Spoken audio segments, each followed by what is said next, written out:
How's it going? Today I'm talking about my physical therapist recommended these shoes for trails. Should I wear them? So, not gonna lie, I just got this one straight from a Facebook post. Somebody's asking about shoes. Their physical therapist recommended these shoes for trails. Just got them today, and my 10K race is on Saturday. Today's Thursday. I ran in Brooks before, and they've been pretty good. I have the aerials, and this week have been testing the Glycerin 22 GTS. I have 2 days to walk in them and feel them out, but should I be using them for a 10K? I know general rule is nothing new on race day, but the trail is going to be muddy and slippery, and my road shoes might be just as hazardous with zero traction. My plan was to wear my North Face trail shoes, but on my last long run in them, I got hot spots on my arches, approximately 7K. I have low arch problems. There's a lot here. Okay, so I'll just come right out and say it. You're not going to like it, but no, don't wear those shoes for a 10K race that's 2 days from now. It's not a good idea. It's great that your physical therapist recommended some good shoes. I have no idea if these are good shoes. The picture of them are Brooks Casca Trail. I don't know. I know nothing about those shoes because I don't look at a single shoe. Partly because every person is different, so it's not going to be a one size fits all for the different shoes. And also, the manufacturers change these shoes all the time. You may have heard my story recently about Brooks Launch 9 and Brooks Launch 11 being a 2mm heel drop difference. They're still the launch. They change all the time. But if you are new here and have not listened to other episodes I've talked about shoes, let's get into it. So, shoes are one part of the whole finisher framework. That's my signature framework that I guide my clients through to figure out what they need to change, what they need to work on to finish their race. It's strength, the training they're doing, the stretching and mobility they're doing, the rest and recovery, shoes and equipment, and fueling and hydration. So shoes and equipment, we are talking about that today. Shoes. Like I mentioned, I have no idea if these new Brooks for her are good or not. I don't know if the Glycerin 22 GTS are good or not for her. I have no idea about the aerials. I don't know if that's spelled right because I haven't seen that model name before. But first and foremost, ma'am, your race is in 2 days. Do not wear a new pair of shoes. Don't even wear a new pair of shoes around the house. You don't know what's going to give you a blister. You don't know what's going to give your foot a cramp. Let's not do this to our body. Nothing new on race day, nothing new last week before the race. No new foods, no new shoes, no new clothes, no new sleeping aids, anything like that. Don't do it. You don't know how your body is going to react. And when you're trying out new shoes,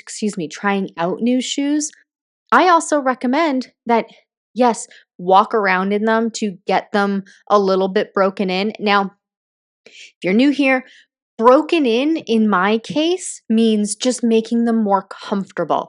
I compare brand new shoes to jeans that have just come out of the dryer. They're going to be tight and stiff when they come off the conveyor belt, when they haven't been worn. But as you wear them, they're going to fit and mold to your foot better, just like jeans when they come out of the dryer. After wearing them for a few hours, they now become your sitting jeans, not just your standing jeans. Same thing with your shoes. However, 2 days is not enough time to get them to feel more comfortable on your feet. You're going to need at least 2 weeks in them to get them feeling comfortable on your feet. And when you break those in, wear them around the house, wear them for short walks, or wear them for safari's, taking your dog for a long walk where the dog gets to smell every single blade of grass. That's a safari.